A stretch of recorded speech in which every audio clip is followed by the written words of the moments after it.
In this episode, we're talking about music, mayhem, and malarkey. I just wanted another M. With games like Devil Jam, Dicey Bugs, and more on Indie Game Arcade.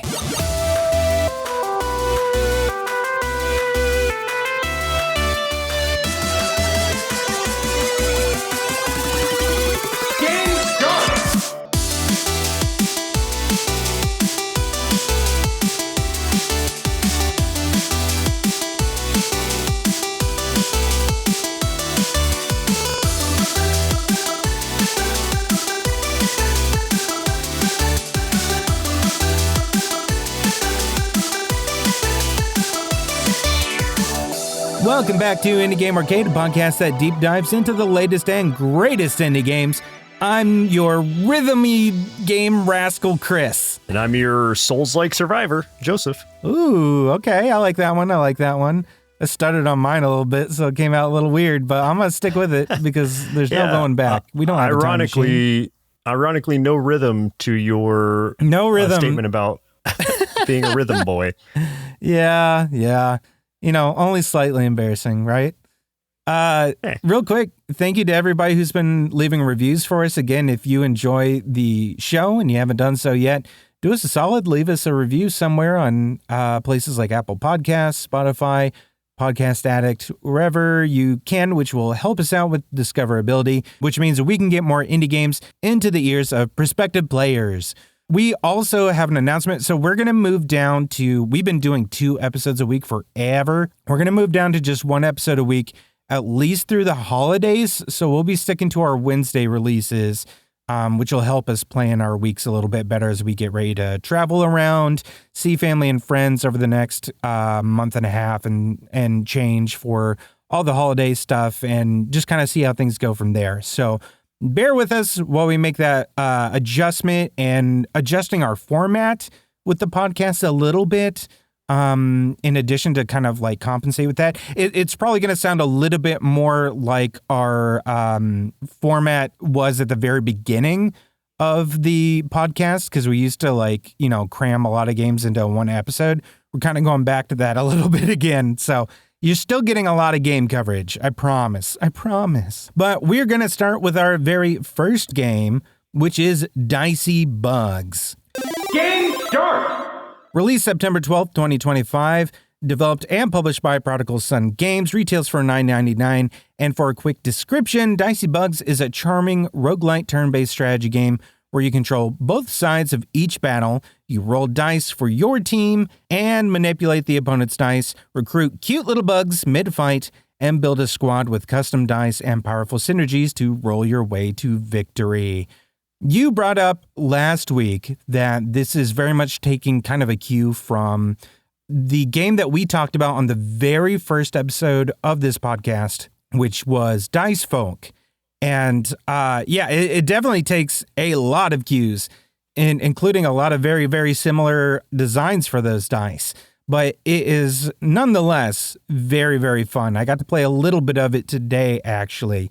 But you are much farther in than myself, sir, so take it away. It does feel like Dice Folk Light in that it's got the same sort of mechanics to it, which I won't really go into aside from saying that it's got this same sort of you're rolling dice, you're choosing for your side and the other side, like what action you're going to do in what order, and you are rotating, not in a circle like Dice Folk, but this is more of a 2D kind of like person in the front go to the back, or the bug in the front will go to the back, and then et cetera, et cetera. So it's like there's still that sort of like movement and dice choice to it, which is why it was reminding me strongly of Dice Folk, which is a game I love and you love too. And if you ever listen to the first episode, you'll hear us just like express how much we enjoyed that game.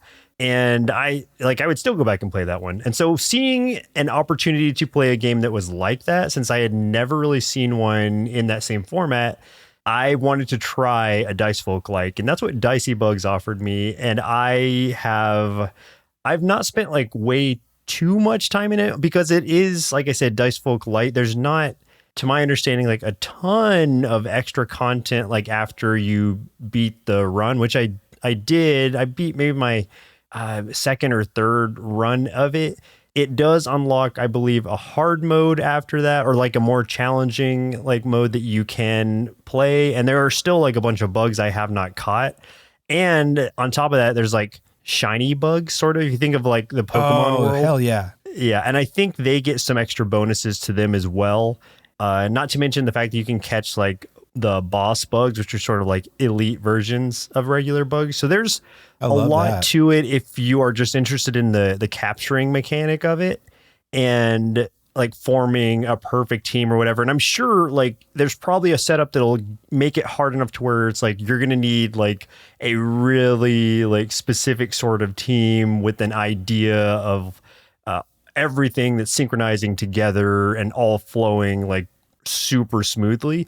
That's not what I did initially. I captured a praying mantis. I made that praying mantis so powerful that he was pretty much doing all the work. The other bugs that were like in the back were just sort of supporting him. They were important because they were like healing and stuff, but overall I was just like, I'm just going to see if I can just make this praying mantis like unbeatable. And it came to that point towards the end of the run for sure. And I just had so much fun with it in the same way that like you and I did with Dice Folk. It's one that I wish that like we had just kind of been sitting beside each other, like taking turns doing runs. I think that's really where games like this shine, is because of just how like crazy some of the builds can get. Yeah, I just caught the praying mantis too. I'm glad you brought that guy up because yeah, I got him. I died in the run I was on, but because I had caught him and he didn't die in the run I was using, I can like throw him in on my next run. So I'm excited to see what I can do with them and, you know, what kind of combos and stuff and like see if I can make them all powerful. Again, it's impossible not to compare this to Dice Folk, and I'm even looking at some of the reviews on Steam.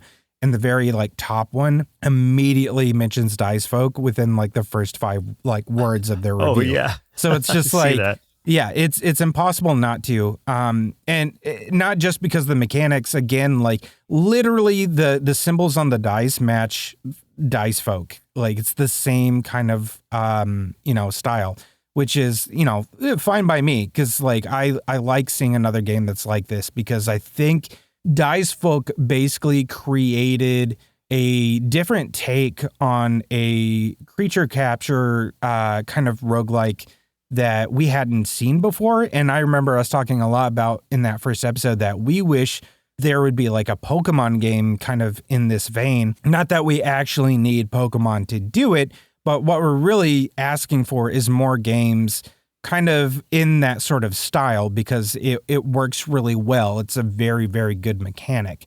And now we've got another one, and it is a little bit lighter in content, as you said, but it's still extremely rewarding and very deep as far as the kind of like builds and mechanics that you can go with it. A lot of that does come down to like how each of those bugs has different abilities, and a lot of those abilities come down to as well like their position in like the field of battle, because you were talking about how they are stacked in a position of 3, so a back, a middle, and a front. And so some of their abilities will come down to being like passive, but if you like swap them to a certain position, that might trigger their ability to kick in. Or it might be a case of if they're the leader, which means they are at the very front of the row, maybe their ability only works there. Or maybe their ability doesn't work there and it only works if they're in the middle and the back. So there's like a lot of nuance to that. There's a lot of needing to strategize by swapping the bugs, in this case, around to try to make sure that you can still like fire those things off. Because like, I remember having one specifically, and I don't remember which bugs they were, but having one where I needed to keep getting one bug to the front so that I could get him to get attacked, because if he did, then he would earn more attack back. I feel like it was an ant or something, but yeah, I think it was the ant. Yeah. And then there was another bug that I had that would heal a teammate with like the lowest amount of health, but only if I exhausted all of my die on my side, which means that I had to make sure that I, used everything at my disposal. Sometimes that means taking my leader out of position, which at first you might see as like detrimental, but like you kind of want to do that so you can get that heal, swap them back in at a later time to make sure that you were, benefiting from all those passives and stuff. So making sure that you have like a build that works with like all of the abilities on those bugs is what makes it really interesting. And you also have to like make sure you keep your bugs relatively balanced out as far as health goes, because as you start reaching later levels, those bugs get strong and they will kick your ass. And like, it's not like you can like protect the person in the back or whatever with your dude in the front, because sometimes they have targeted attacks where it's like, well, crap, this is going to automatically hit. Or like some bug, I know one bug, I can't remember which one, but its attack is literally like attack the weakest unit or something, or one of its abilities. And it's like, well, crap, that's my dude in the back. So if I don't start giving him health, like he's just going to get sniped instantly. So I like that they accounted for that. So you can't just like bunker up completely. And that just makes you, like you said, need to strategize on how you can make these bugs all work together. And I do really appreciate how different each bug is and how they all play and have those abilities that work in conjunction with each other or sometimes in opposition of each other. And so you're like, well, I can't really have these two working together because it's not going to, like, this team is not cohesive enough to do anything for me. Yeah. One of the challenges I saw was kind of like with Dice Folk. I'm going to bring it up again just to say that, like, when you beat a run with like the basic units, the starting units that had like nothing. Yeah. Yeah. They have that like sort of challenge in this as well. Oh, that is like, if you beat it with the aphids, which are your starting units that don't really have abilities, then you get something from it. But I just thought that was cool because I like trying to do things like that. That's kind of like adding a challenge into an already challenging thing, is trying to do it with like the base units. Because sometimes you can really get those like super like beefed up, but it is a little bit harder in the beginning if you're only using like the base units and not taking advantage of all the abilities you have at your disposal. One of the things I like about this game too, that you can strategize with a little bit, and I don't know that it was actually like made for that. It is like intentional for a different purpose for sure, but you can kind of use it as strategy if you absolutely have to. But which is the jars. And I really like this because one of the things that you can't do, going back to Dice Folk, is you can't capture an opponent. Like, you only get new recruits on like the actual maps, like going to certain nodes and selecting one of three. And so you're very limited on who you can recruit in that game. Here, just about anything is fair game as long as you have jars that you can catch them in. However, it is kind of like going back to Pokemon in that way of you have to reduce their health down so much to be able to capture them in the jar. Now, where I say that this comes into strategy, though, is say, okay, well, I could spend another turn trying to attack this guy and kill him on the next turn, but that's another turn that this dude, let's say he's got like a higher attack or something like that, right, than my other dude. That's another opportunity that he might be able to attack me next. If I instead just capture him, whether I need him or not, it takes him off the playing field and I might actually last through this fight.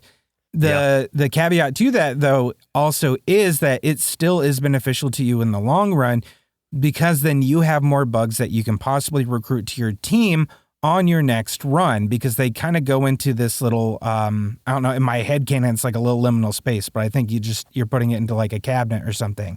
So if all your bugs get defeated, those bugs are essentially kind of like permadeath in a way. You can't start with them on your next run. They're like lost to you, and you would have to use your starting bugs, like your aphids again.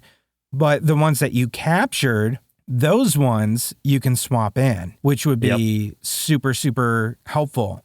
So especially if it was one that was like really hindering you in like one of these battles, just capture that thing, save them for later. Yeah. So I don't want to go like super more into any of the mechanics of it, but I do want to mention one thing because they are super cute, which is little bottle caps that you collect and the bugs wear them on their heads like little hats. Those are like extra little power-ups that do various things, but it helps you to sort of like customize the way a bug's ability is working or something, or just the way it moves around, whatever the case is. But there are times where it's like, I think this bottle cap would go great on this bug, and whatever the case, they're going to look adorable. Because one, the art's super cute, and then just putting those little bottle caps on their head just really emphasizes that. For a game that's like, you can't think about it too much in the way that you can't think about Pokemon too much as if you're capturing creatures to make them battle. You can't think about it like that. You just gotta be like, oh, these are super cute and they're having fun. They're enjoying this. Yeah. Because that's the only way you can really sleep at night. Yeah, they're having fun slaughtering each other for my benefit, they're loving for my entertainment. Yeah. It's not permadeath. They're just running away. You know what? There's no PETA for bugs, so it's fine. No beta. I don't think there is. Yep. Is there? I don't think so. Oh boy. What did we just trigger? Now there's going to be one.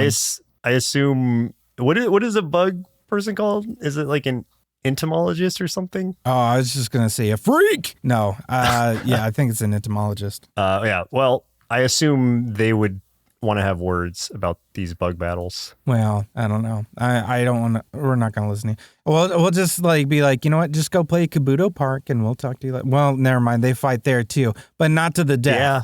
At least they don't fight to the death in Kabuto Park. Yeah. If you don't want to see your bugs die, go play Kabuto Park. But if you do want to see them wearing bottle cap hats, then come play this as game. They die. Then as they die, come it's play okay. This one. Or just get good and they won't die. How about that? There you go. Get good. It's on you. It's your problem. It's your fault.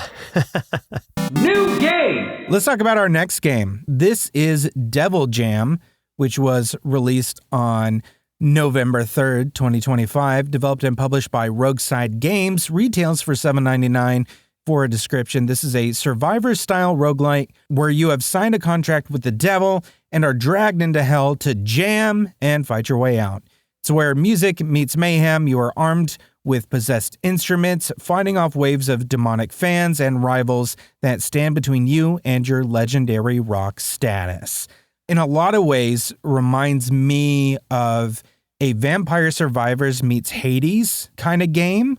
And a part of that is just like thematically, but and the Vampire Survivors part gameplay wise for sure, but thematically reminds me a lot of Hades and in some of the look and stuff too. Yeah, and also the way that instead of like being supported by gods, you're being supported by sins. So it's just sort of like reverse Hades. People should know by now, you and I really like themed things.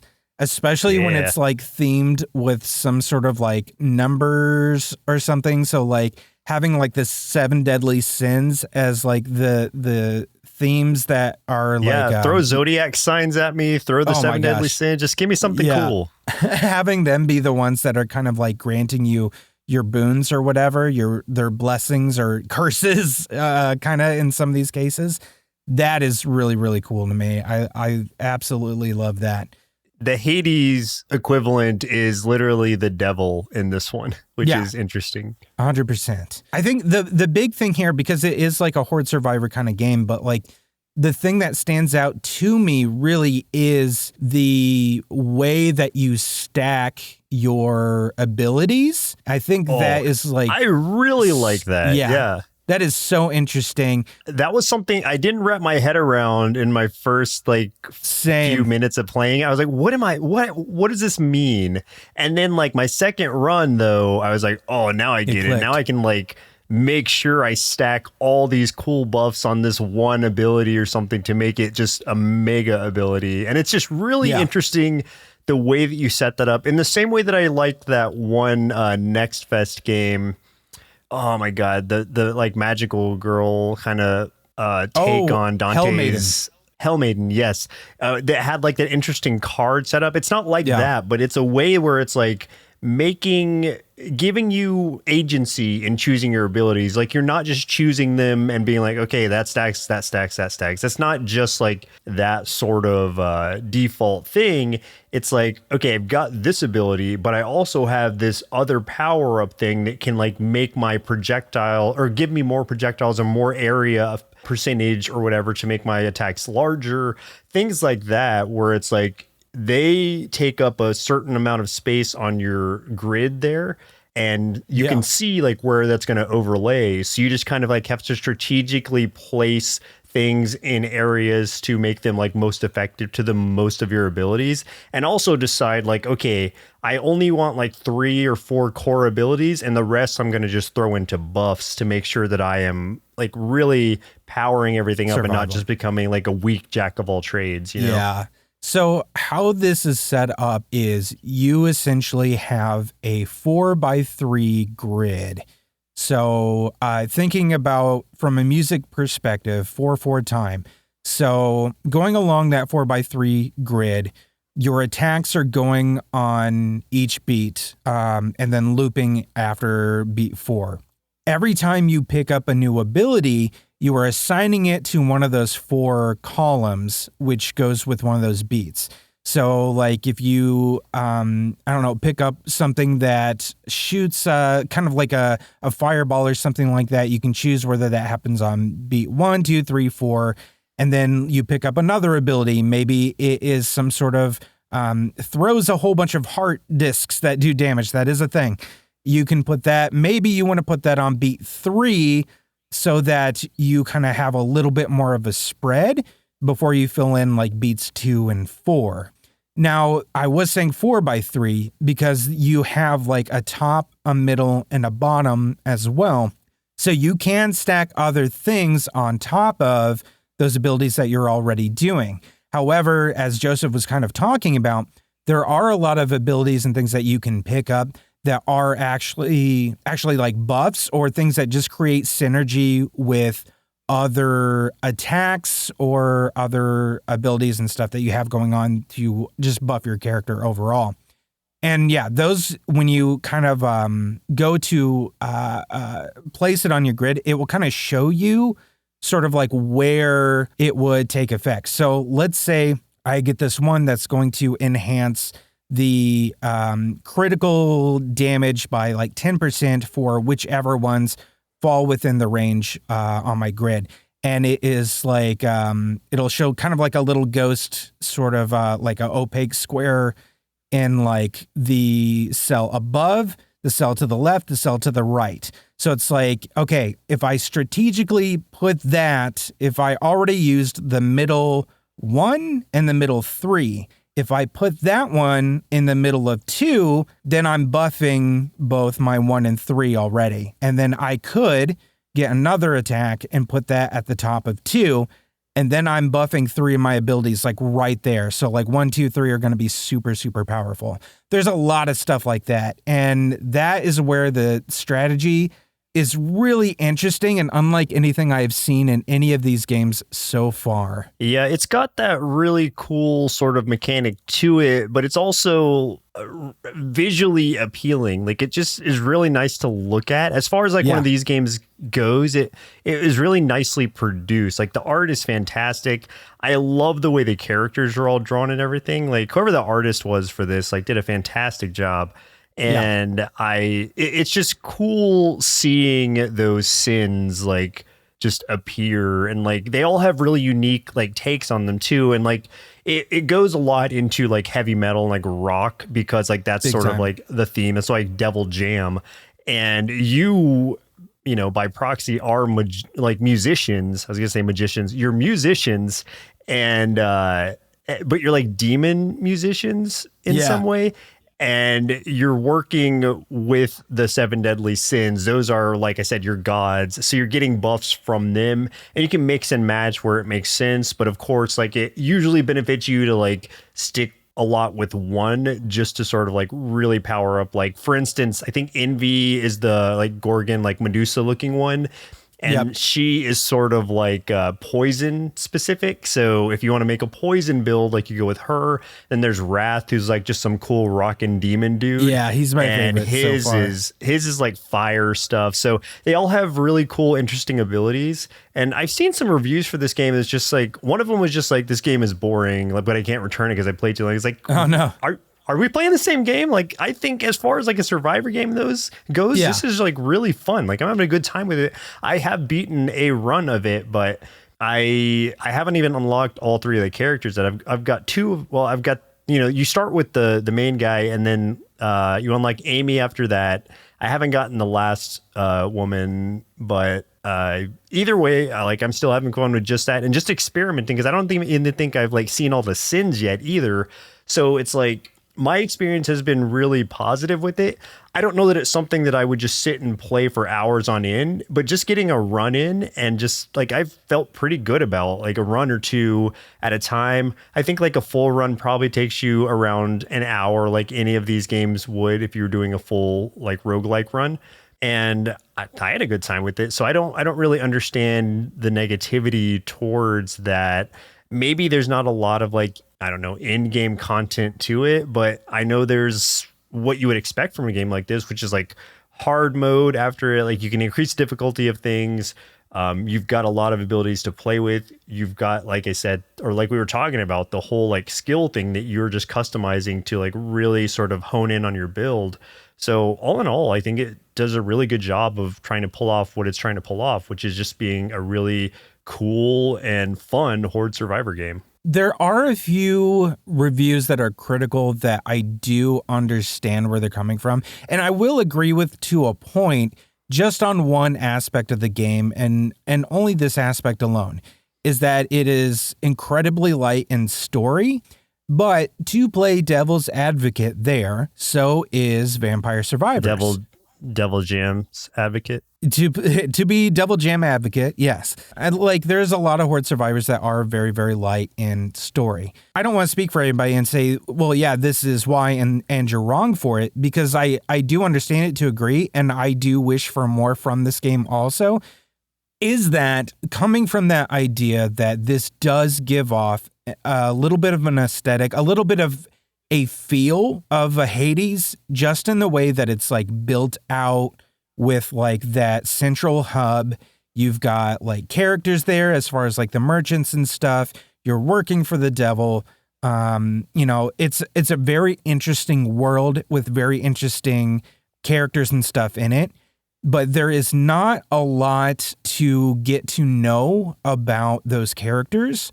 Or at least from what I've seen, there's not a lot of story surrounding any of them, or like much of a through plot line that gives you much as far as detail or anything to follow along with. So with that, I would agree and say that I think like I wouldn't rate it any less of a game for it, because it's not what was really advertised or anything. I would totally enjoy if they would put more stuff in there, because I think it would have me playing a game like this for longer. Because I think right now what will have me coming back to this game is I really do love the idea of how the abilities and that the gameplay mechanic of how that is set up. I love how that is set up. That will bring me back, along with the idea of it seems very achievement huntery, especially in how, like, when you're doing like the contracts and stuff with the devil, like whenever you check in with the devil, you see kind of that layout of all those little icons that you are working to unlock, and unlocking all of those will kind of help unlock other things, like unlock more merchants and things of that sort. So like that part of me is very, very much engaged. But I think overall I would be more engaged if there was more bits of like story or lore or something like that to kind of pull me through or guide me through this as well.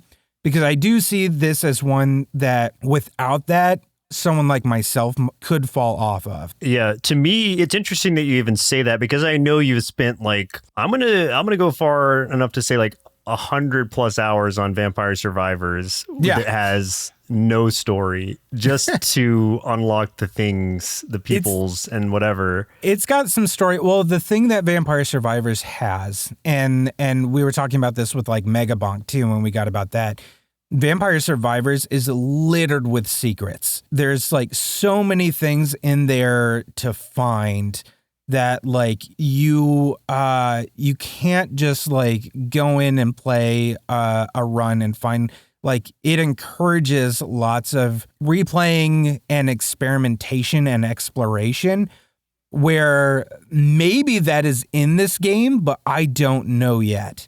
So that is one of those things that like I would have to see more of. And like they did start adding story stuff to Vampire Survivors. It just was not there in the beginning, to your point, for sure. I mean, I'll agree with you that this is like incredibly story light, like almost non-existent story-wise. There are a ton of NPCs or people you'll run into that would make you feel like there's a bigger picture here. As far as I've seen, there's really not. It's just like your core mechanics are the draw to it. And if you are just looking for a game you can jump in and just like start experiencing it immediately without any fluff, I think this is like a perfect like game that can do that for you without trying to distract you with all these things or add too much filler to it. If you want like a game with a ton of story, just go play a visual novel or something. Like if you want to just have a fun like game that you're just like running through and trying to challenge yourself to beat runs, this is a really successful one.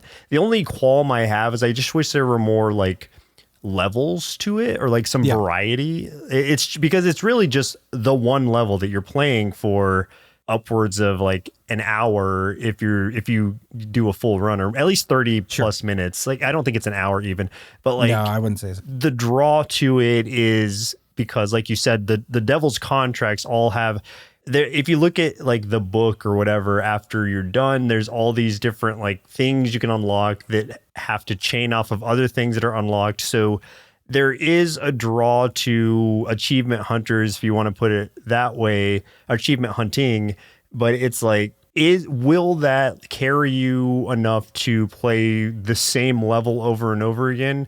I don't know yet for myself. Is it something I'll jump into periodically and have a good time with? That I can say for sure. But I don't know if it's a game that I'm going to be like, I'm going to finish this game and get all the unlocks and whatever, because there's just not enough draw for me, at least, to do that. I think like once I unlock all three characters and maybe like beat a challenging run or something, then that'll be probably good for me. But I'll still have enjoyed my time with the game, especially like for the cost of like less than $8. So it's like, I don't know. I had a good time. I'm still having a good time with it. So I understand where people are coming from. If you want story, you're not going to get it here. But if you want good gameplay, I think it's got it. Yeah, I absolutely agree with that 100%. The gameplay is very solid. If I had to simplify where the disconnect is, I think it is that this game kind of exudes, obviously, and we've touched on it, it exudes a feeling of both Vampire Survivors and Hades. And it is kind of hooking gamers from both sides of that spectrum, right? Where I think those Horde Survivor folks with Vampire Survivors, I think they are getting satisfied with what this is. And I think the ones coming from sort of that Hades sort of perspective that are wanting the story along with that fast-paced action are not feeling that satisfaction because it's not meeting the expectation that they had. So I think that might be where it is if I had to try to boil it down and make it like a real simple explanation. Not that it is a simple explanation, but in my head, I think that's probably what's going on. I don't think that is a fair judge of the game if the game does not, advertise, this is in-depth story, this is, something like that, because like there is nothing about that. There's nothing about story rich or anything in any of the tags. So it's not something to go in with the expectation of.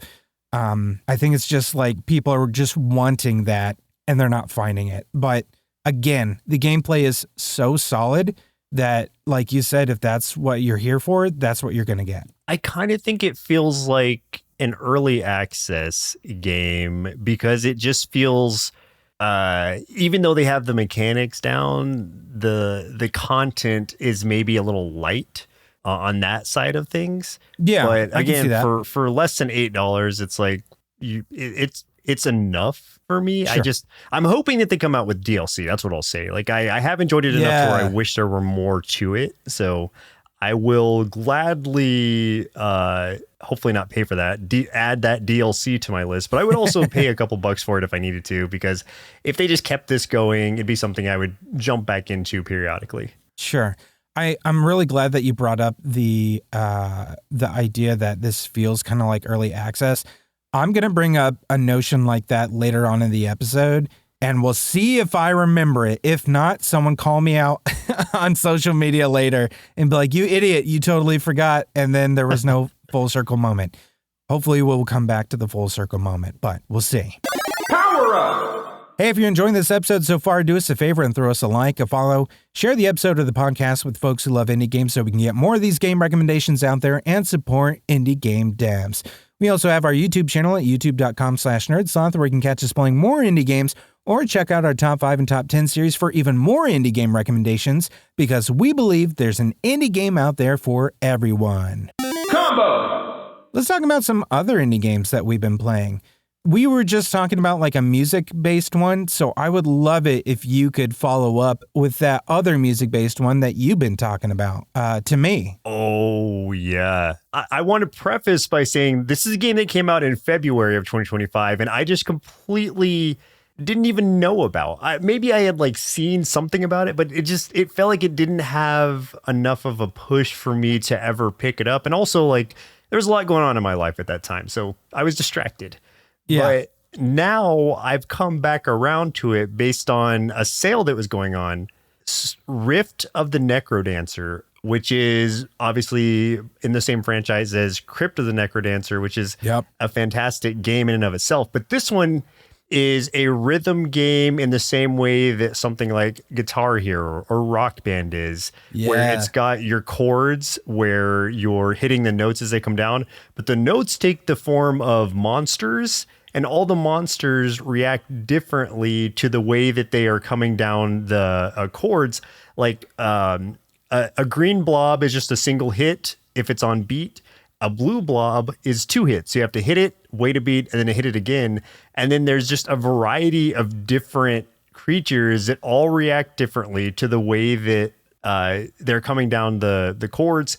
And at first it feels really overwhelming. And I was like, what is even? It ran me through the tutorial and I was like, I just know I'm going to remember all this. There's just too many things.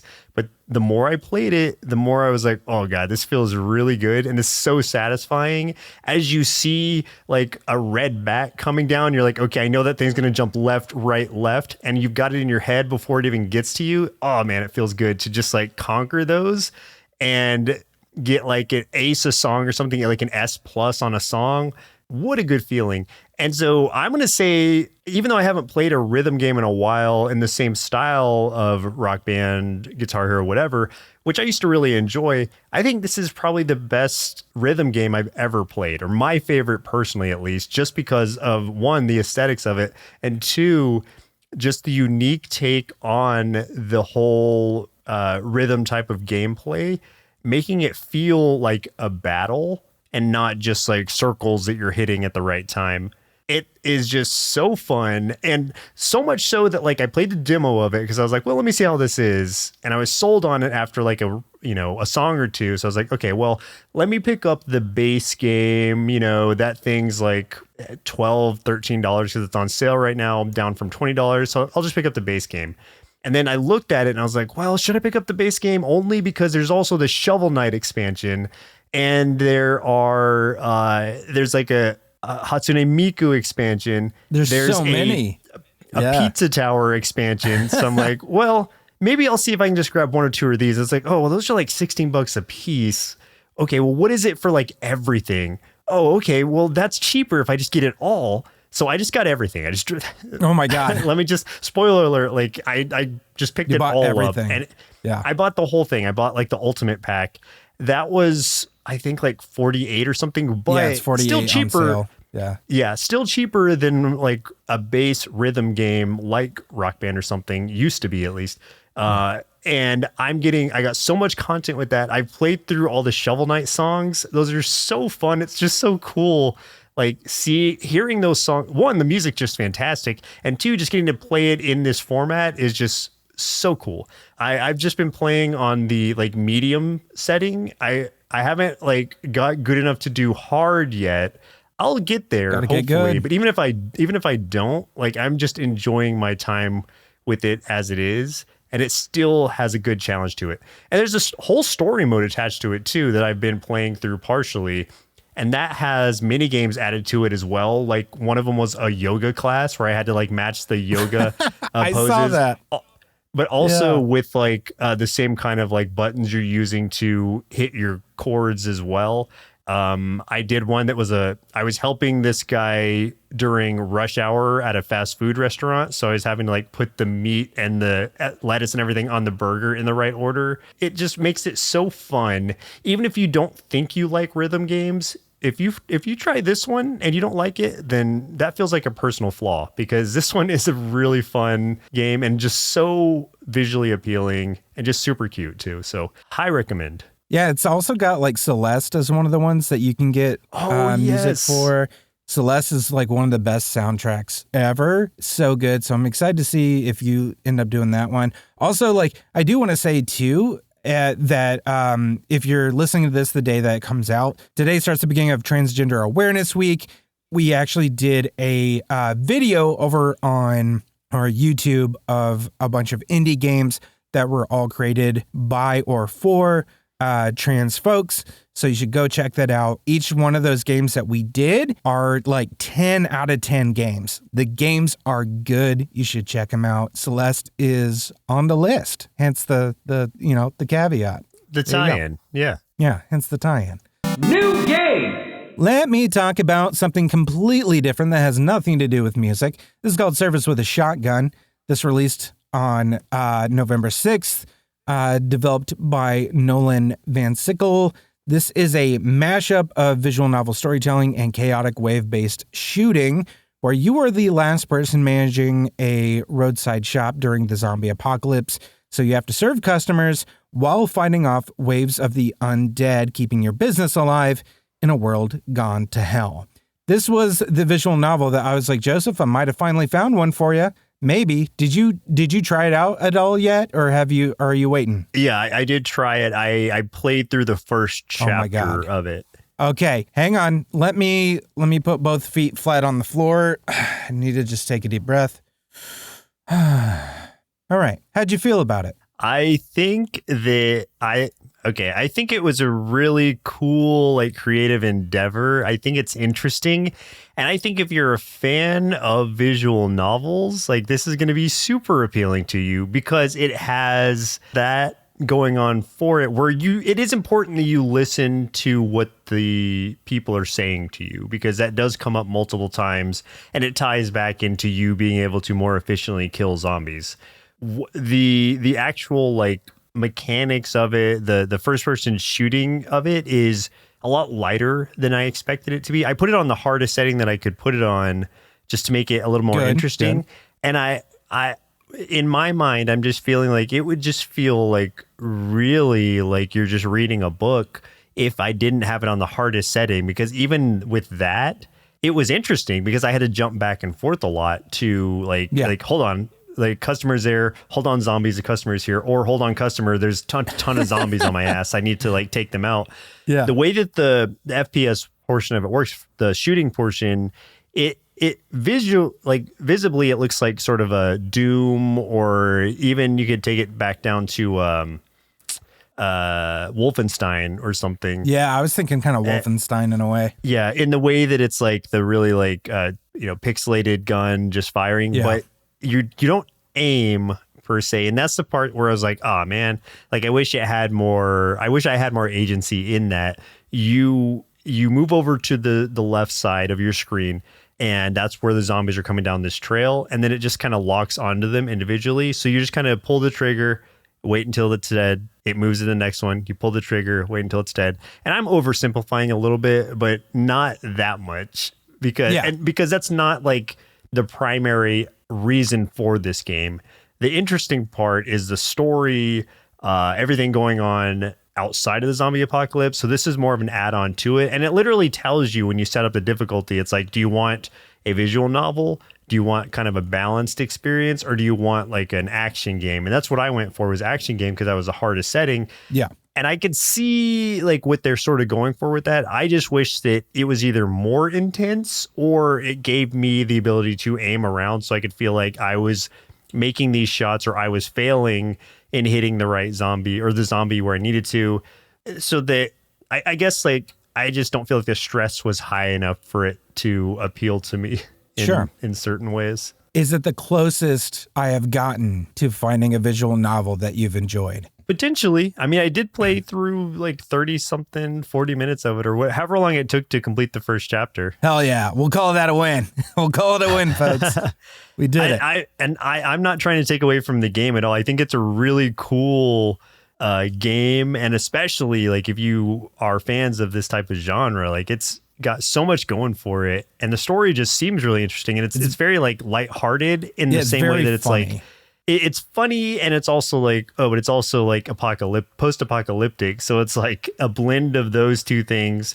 And there is sort of like an underlying thing going on. Like I thought it was going to end after like the first chapter when it was like, today's the last day. I was like, oh, okay, I guess that's a short game. But it's like, oh no, that's the end of chapter 1. So there's more to it. And you are seeing some of the characters who are mentioned in the dialogue start to appear. So things are unfolding. I don't know like where they would go. Is this something you would keep playing? Oh, absolutely. I am going to beat this game. I really enjoyed it.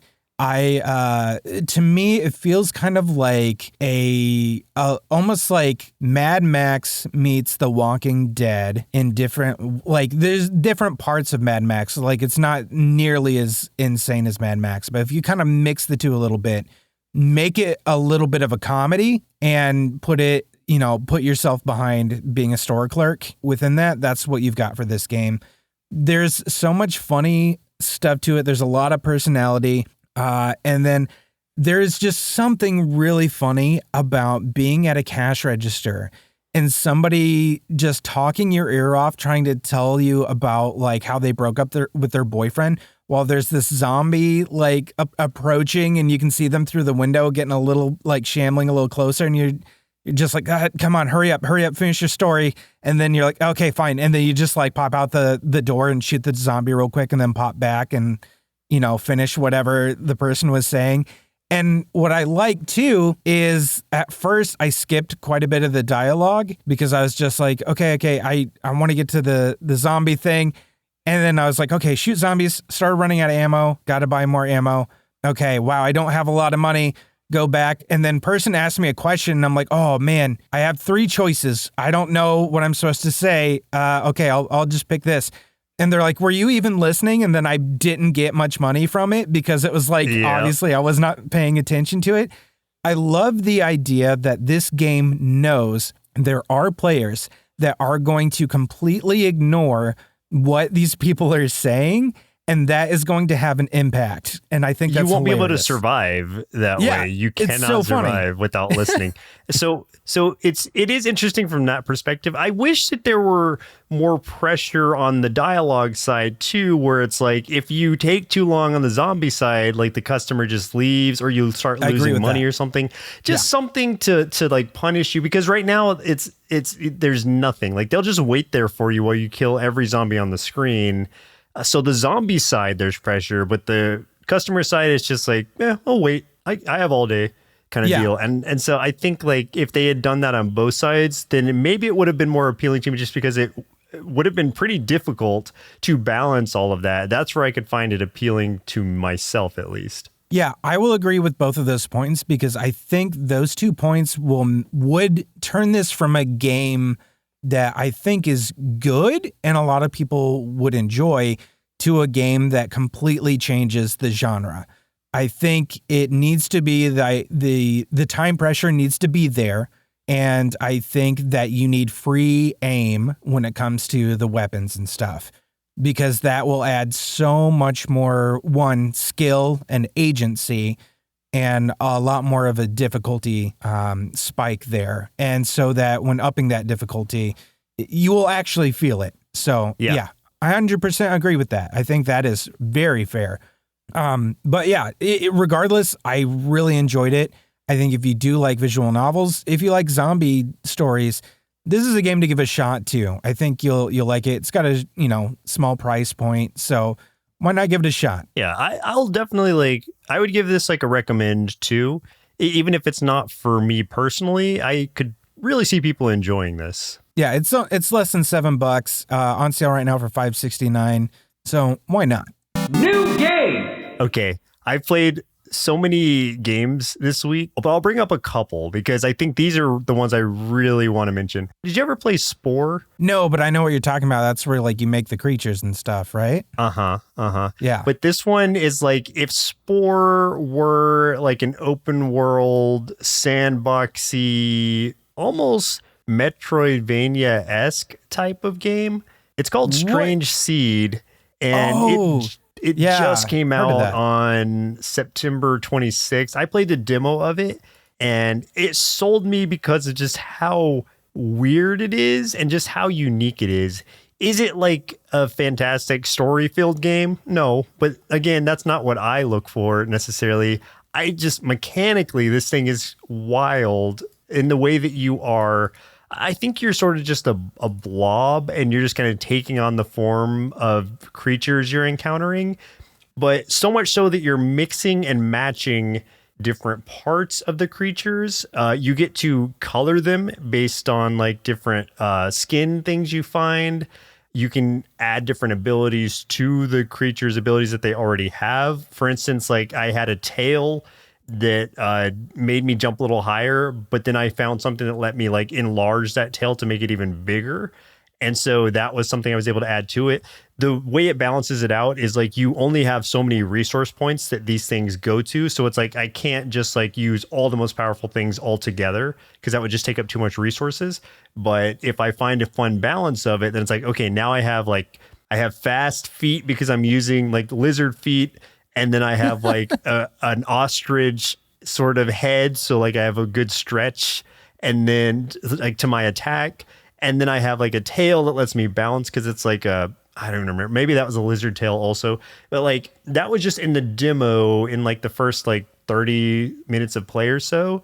I'm curious to see like what all I can do with this combination wise. And just the idea of it is wild and seems really fun. And there are challenges, or not challenges, but like there's like unique approaches you can take to getting to different areas. Like, do I want to try and find something with wings so that I can fly up and get this thing? Or is this something I could find someone that has a climbing ability and use that to get up there? Things like that. That's like a really simplistic way of looking at it. But just in general, like finding different ways to overcome challenges and sort of making unique sort of creatures that are just like really weird looking sometimes, or can be really weird looking, is super fun. I'm looking at an abomination on my screen right now, which looks like a naked man with maybe like tentacle whip arms and firefly wings and a pig head. Yeah.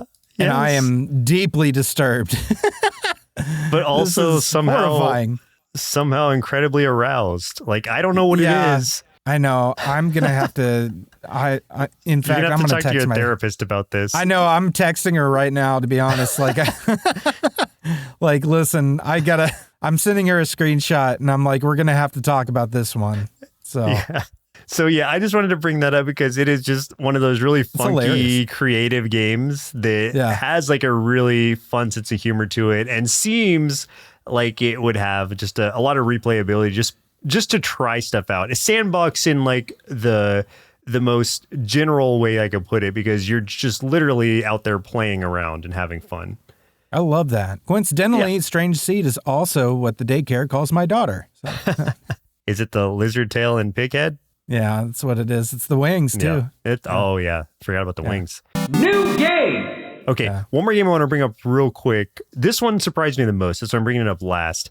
This is a game called Dog Witch. It is a roguelike deck builder. Yeah, I know what this is.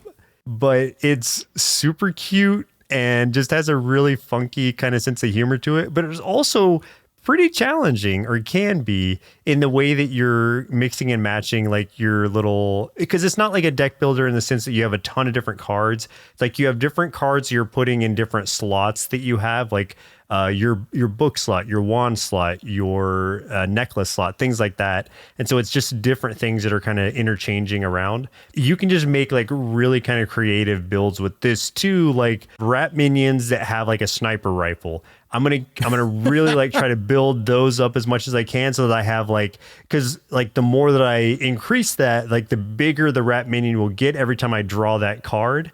And so he's just going to be a giant rat with a sniper rifle who will defend me.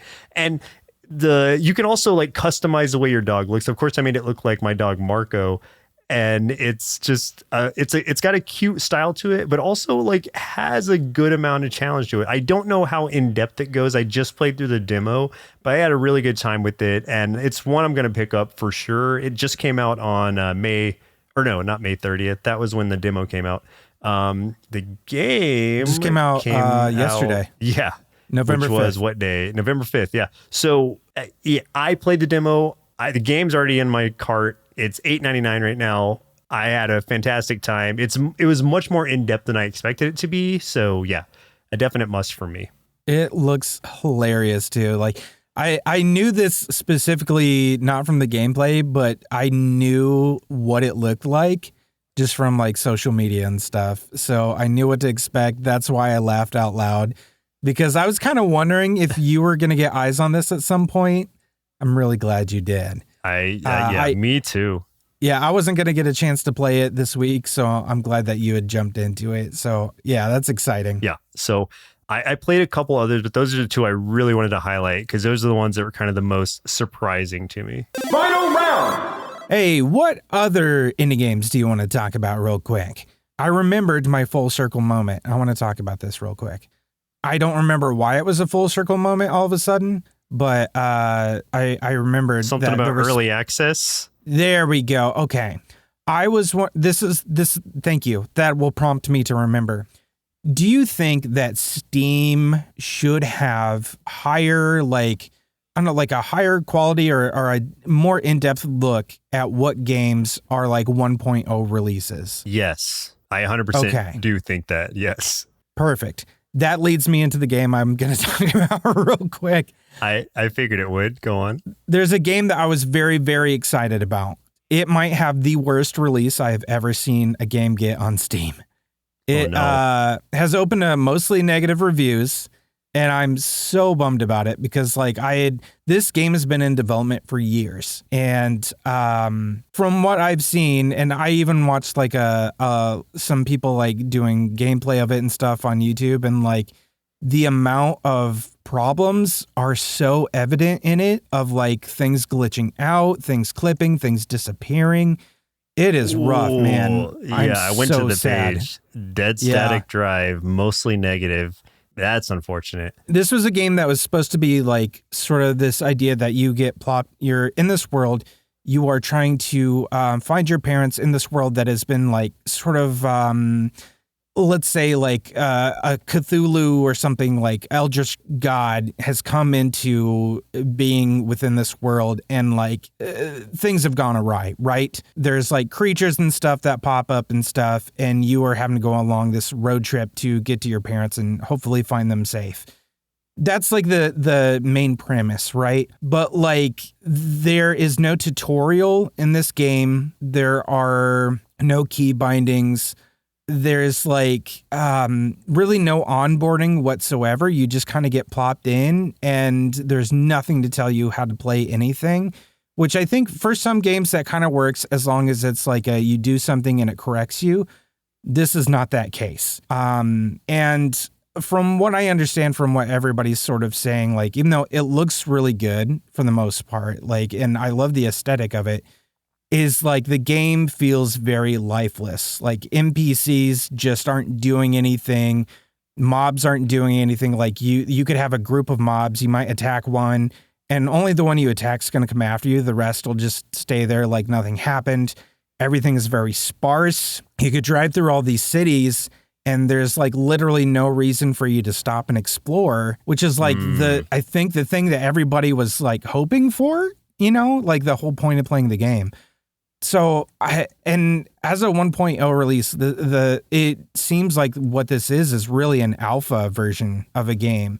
And why I'm kind of like, one, I don't know how this happened. And two, I feel like Steam also dropped the ball on this and should have worked with, I don't know how closely the developer and publisher and then Steam relationship is, but it feels like it needs to be a lot closer than it is to make sure like things like this don't happen. Not just so that gamers don't feel ripped off or something, but also so these games can get the right feedback that they need to get improved and then have a more successful release. Like I can understand a mixed release, but I can't understand a mostly negative release. That blows my mind. Yeah, I'm reading some of the developer notes from today, actually, and they're talking about like addressing key issues, things like that. But what really stood out to me was saying how like NPC behavior needs a lot of work, like you were saying, but then them going into it like saying it's going to take a lot of time to make it as good as they want it, but they're going to make some important changes for the moment,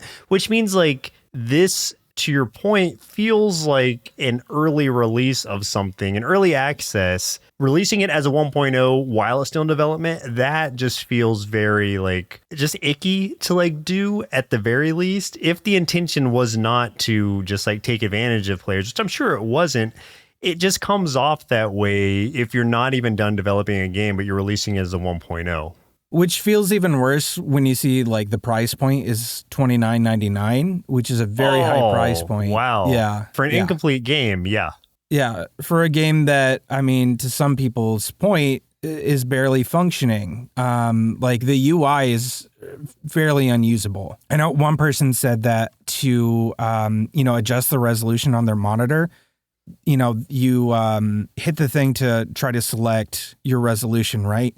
And you should be able to then just scroll to whatever resolution you need. Apparently here, you have to go through every single resolution and let the game readjust until you get to the one that fits your monitor. That is, in 2025, that makes absolutely no sense to me. That's crazy. Yeah. So I that's unfortunate because it does, like, visually it looks really cool. This is one, had I not known about that, I would have been like, oh, have you seen this game? It looks really neat. If I didn't read the negative reviews or anything. This is 100% the kind of game that like I hope for and want to play and was very much looking forward to. This was like on my list of this was probably going to be my main for the week. And then I saw it come out and I was like, oh no. So there was so many places this went wrong, which is why I really think, one, the burden of responsibility is very much on the developer, but I do think there's a tiny bit of responsibility on Steam here too, that they really should have done their due diligence and they didn't. Yeah, that's a bummer. Because I even saw something about that game the other day and had the same thought, like, oh, I might try that out. But yeah, there's a few curators that I follow, and one of them's like, oh, yeah, it's such a good game. And I do see that now that curator has removed his statement. So I'm like, okay, I'm not going to be following you anymore because that bugs me when people don't even play games and they talk about them like they do. Yeah, obviously that guy never played it. And either he put it on there because someone asked or he got paid to put it on there. I am definitely no longer following that curator. You know what you did. One game, though, I want to pivot to real quick that I'm very excited for. I have played this demo in the past, and I can't wait for it to come out. This is going to be out. By the time you guys are listening to this, it will have released. This is Windswept, which is coming out on the 11th. This is a difficult 2D platformer, buddy platformer, where you are playing both a turtle and a duck, and named Marbles and Checkers. That's adorable, right? Cute. And it is very much in the vein, and I think I might have mentioned this on a Next Fest episode a long time ago. This feels so much to me like Donkey Kong Country 2, like all of the good vibes I had from that game, along with some of the difficulty playing that game, because that game wasn't super easy. I'd say this one's even more difficult than that one. But like it brings back all those like good feelings of like that kind of buddy style platformer in like every way you can imagine. It even has like barrels and stuff shooting you around, and it adds in like a lot of extra functionality with like the two characters that you have. They both have like very specific things. And I see animal like transformations, like stuff you can turn into like a mouse and like a frog and stuff, or get in their mouths. I don't know, but in the same way where it's like the mounts from Donkey Kong Country. It's going to be fantastic, and I'm very, very excited for this one's full release. That is on my wish list, actually. So I would have seen that come out, looks like next week. Hell yeah. Heck yeah. Yeah. What do you got? So I guess the only one I really wanted to bring up is not a game that's coming out, but just a game that I have been kind of jumping in and out of, which is Dicealot. I just want to talk about that because I just am really enjoying that game. You know what? 2 games. So Dicealot, first of all, because I finally beat a run of it, and I just think it's such a cool, like fun dice-based game. It's hard, but once you really get like a good set of dice going, like it is crazy how powerful you can get and feel. And I just love that there's that much customization to a game to a dice game that is heavily reliant on RNG, obviously, with the roll of the dice. But like once you set your dice up to only hit certain things, almost like weighted dice in a way, then you feel real good about it. And it just feels super rewarding to be doing like 1 million damage to something. So I don't know. I've had a lot of fun with that one. And the other one I want to bring up is Brew, which is coming out. It's today. It came out today. Yeah, today. So Brew, did we mention it on here at all? I don't remember if we did.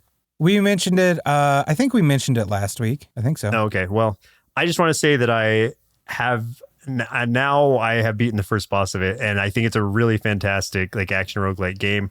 Definitely play that one if you haven't. Try it out. I think the demo might still be. Yeah, the demo's still up. So if you want to just see how it is, try the demo. I will say though, having played the demo and now the full release, they feel not night and day different, but at least like midnight or like midday night different in the way that they it's feel like afternoon and evening different, because there's like a lot of like quality of life like changes to it, updates that have made it just a lot more feel a lot more like rogue-likey in a way where it's like you are getting some like periodic upgrades to yourself as you're going through these levels, like some extra health, some like faster movement speed, and still you have the badges that are your like choose 3, make choices out of these 3 of like how you want to customize your build. And then there's also just some extra artwork added and just more user friendliness to it. I think the demo was released like pretty early on in the life cycle of this game. So now that it has been fully released, it looks like they have listened to a lot of the feedback and made some of those updates from when I did play the demo. So yeah, I'm super enjoying it. Highly recommend that game. Yeah, if you want to watch Joseph lose to the first boss during the demo twice, you can go do that over on our YouTube channel. The demo was real hard, but yes, you can watch me lose to it. It's actually really fun to watch, though. That boss is tough. Oh, my God. It was a huge skill check. The skill check now, though, is like your main antagonist, Senna, who after I beat the first boss, like I encountered her before the second boss, and like she kicked my butt. So I was like, all right, well, there's a new skill check. And it just feels nice to like still be getting that. It's not super easy or anything like that, but it does feel a lot more fair as far as the way things are balanced out. One more I just want to mention real quick. I don't have too much to say about it. Just a heads up that it's coming, which is a follow-up to Static Dread the Lighthouse. This one is Static Dread the Submarine. It is tied, like they're basically building a universe within this like Static Dread kind of title. And I love that. I love the idea of like a new Lovecraftian kind of universe, but in game format. So it's basically like the same anomaly that has happened, but this one's just taking place on a submarine. You're one of like the only people still left alive. and you're having to make some really, really tough choices because you are trapped in there. And there's some creepy stuff going on. There is no demo or anything yet, no release date. I was just given a heads up that it's coming, and I am very, very excited for it because I loved Static Dread the Lighthouse. So can't wait. Nice. There are just so many good games out right now coming out. We could keep this episode going for like an hour more if I mentioned every single game I wanted to play, but we won't. But next time, trust me, I'll have more to talk about. I am just going to, I will die on the hill right now that I think this has been the best year for indie games we have ever had. Easily. I think the next closest was probably, I want to say 2017, maybe 2018, but probably 2017. But I do think this has been the best year that indie games have ever had. So you can find me in the comments, I guess, but whatever. It would be hard to argue against that because we got Silksong and Hades 2 in the same year. So it's it's going to be tough to compete. Game over. Hey, if you had a good time listening to this episode and, the little change in format, stick around for the bumper to learn how you can help support the show and all the things we do here at Sloth Creative. You can also check our show notes for our link tree, which will take you to our social media, Discord, merch store, and all the other cool stuff. But I want you to get in touch with us and let us know what indie games you've been playing so you can help us elevate these games and we can help support those indie game devs. That's game over for us. My name's Chris. I'm Joseph. And we'll continue on the next episode. Continue. Indie Game Arcade is recorded and produced by Sloth Creative. If you're looking for more gaming content, head over to youtube.com/nerdsloth for indie game let's plays and recommendations. If you'd like to support the show, head over to patreon.com/nerdsloth, where you can select a pledge and receive access to hundreds of hours of bonus content from everything at Sloth Creative. If you're an indie game developer and would like us to review your game or explore other opportunities, send an email to nerdslothcreative@gmail.com with the subject line Indie Game Arcade. Thanks for listening, and keep supporting indie game devs.